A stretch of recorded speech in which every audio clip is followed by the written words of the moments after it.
안녕하세요. 팩트남입니다. 캐나다 F-35 취소에 대한 3월 17일자 CBC 뉴스 내용입니다. NDP 신민주당 대표 자그미트 싱은 일요일 캐나다가 미국산 F-35 전투기를 구매하는 계약을 취소하고 캐나다 내에서 전투기를 생산할 기업을 찾겠다고 발표했습니다. 그러나 일부 방산 전문가들은 이 제안이 상당한 비용을 수반한다고 지적했습니다. 현재 미국에서 구매하는 것은 캐나다 국가안보 이익에 부합하지 않습니다.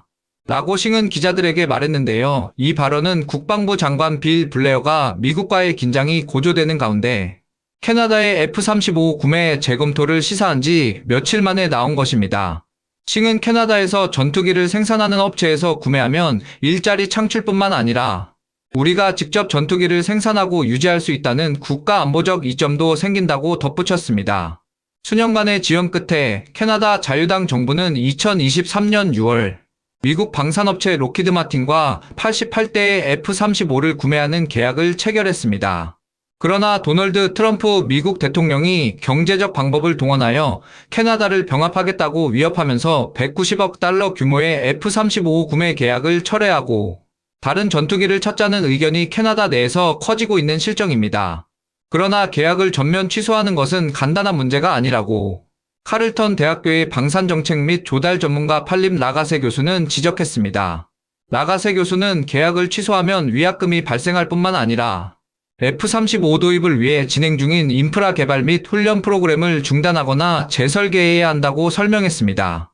그는 대체 방안 없이 계약을 종료하는 것은 캐나다군에 상당한 어려움을 줄 것이라며 특히 CF-18 전투기는 이제 사실상 수명을 다한 상태라고 말했습니다. NDP는 보도 자료에서 캐나다 내 일자리 창출과 미국 의존 탈피를 우선하는 새로운 전투기를 위한 입찰 경쟁을 시작하겠다고 밝혔습니다. 당은 특히 스웨덴 방산업체 사브의 제안을 강조했는데 사브는 캐나다에서 그리펜 전투기를 조립하고 지식재산권을 이전하여 캐나다 내에서 유지보수를 가능하게 하겠다고 약속한 바 있습니다. 그러나 라가세 교수는 캐나다가 단순히 사브의 제안을 수락하는 것은 조달 규정상 불가능하다고 지적했습니다. 그는 법적으로 그렇게 진행할 수 없다. 새로운 사업을 설정하고 전 과정을 다시 고려해야 한다고 말했습니다. 한편 NDP 보도자료의 원래 제목은 NDP 캐나다에서 F-35 생산이었지만 이후 NDP 캐나다에서 전투기 생산 및 북극 주권 투자로 변경됐습니다. NDP는 캐나다가 미국으로부터 F-35를 구매하면 해당 전투기의 소프트웨어 및 하드웨어 업그레이드에 대한 완전한 통제권이 미국 정부에 남아있어 전략적 취약성이 발생한다고 주장했습니다. 이에 대해 로키드 마틴 글로벌 미디어 담당 디렉터인 레베카 밀러는 F-35가 미국의 명령에 따라 동맹국 전투기의 기능을 차단할 수 있다는 킬 스위치 루머를 반박했습니다. 밀러는 성명을 통해 정부 계약의 일환으로 우리는 모든 F-35 고객이 전투기를 유지하는 데 필요한 시스템, 인프라 및 데이터를 제공하고 있다며 고객들이 임무를 완수하고 무사히 귀환할 수 있도록 저렴하고 신뢰할 수 있는 유지보수 서비스를 제공하는 데 전념하고 있다고 밝혔습니다. 라가세 교수는 미국이 F-35의 업그레이드나 부품 공급을 제한할 가능성이 아예 없다고 할 수는 없다고 인정하면서도 그러나 캐나다군 전체가 이미 미국과 깊이 연결되어 있는 만큼 이는 특정 기종에 국한된 문제가 아니라고 설명했습니다. 전직 국방참모총장 톰 로스는 CBC 뉴스와의 인터뷰에서 이론적으로 미국이 소프트웨어 업그레이드를 차단할 가능성은 있다면서도 그러나 그런 상황이 발생하려면 미국과 캐나다 간의 극단적인 적대 관계가 형성되어야 한다. 현재 그런 징후는 전혀 보이지 않는다고 말했습니다. 바로 이어서 유럽 쪽 상황도 살펴보겠습니다. 디펜스24의 3월 14일 유럽의 F-35 구매에 대한 이야기입니다. 포르투갈 정부가 현재 유일하게 운용 가용한 5세대 전투기인 F-35를 구매하지 않기로 결정했습니다. 포르투갈 공군은 현재 2개의 소규모 편대를 운용하고 있으며 두 편대 모두 국가의 중앙부에 위치한 몬테 레알 기지에 배치되어 있습니다. 보유 전력은 총 25에서 28대의 F-16AM과 BM 전투기로 이들은 블록 50 수준으로 개량되어 있습니다.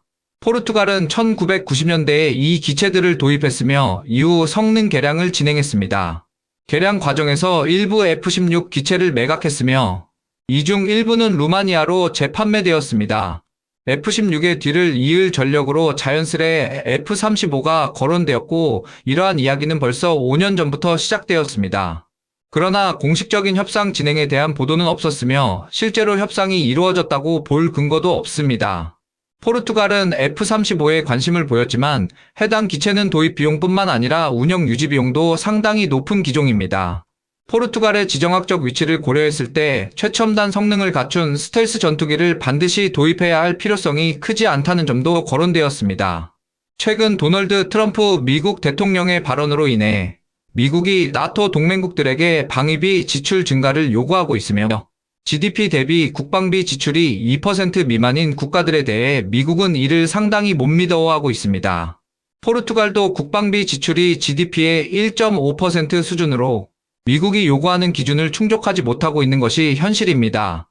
이런 상황에서 포르투갈은 F-35 구매를 포기했으며 F-16의 후계 기종으로는 프랑스의 라팔, 타이푼 그리고 그리펜 2등 유럽산 전투기가 유력하게 거론되고 있습니다.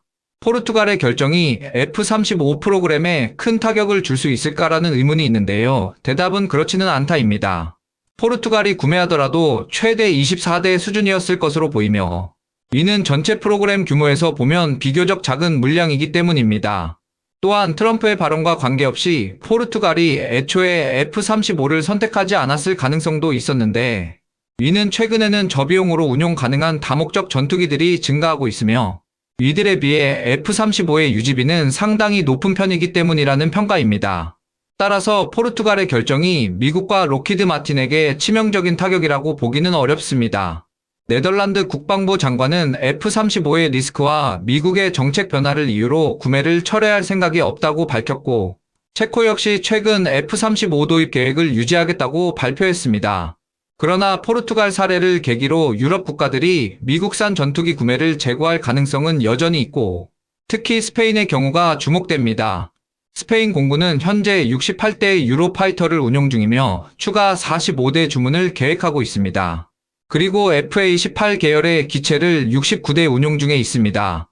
하지만 FA-18 기체들은 노후화가 진행 중이며 후속 기종을 결정해야 하는 상황에 직면했습니다.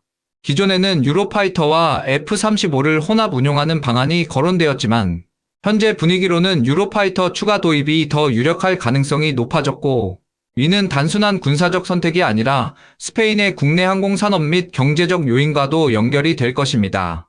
독일과 폴란드는 최근 F-35 도입을 결정한 국가들이지만 독일의 경우 F-35를 소량 도입한 것은 전략적 필요에 따른 것이었으며 전반적인 전투기 전력은 유로파이터에 의존하고 있습니다.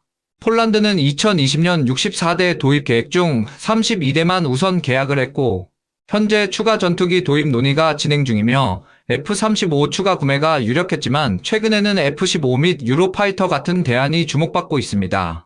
포르투갈 사례 이후 유로파이터 지지 세력이 더 강해질 가능성이 있다는 것입니다. 유럽에서는 미국산 무기 대신 자국 내 특히 유럽에서 생산된 전투기를 선호하는 움직임이 커지고 있으며 이는 향후 F-35의 시장 점유율에도 영향을 미칠 수 있다는 평가입니다.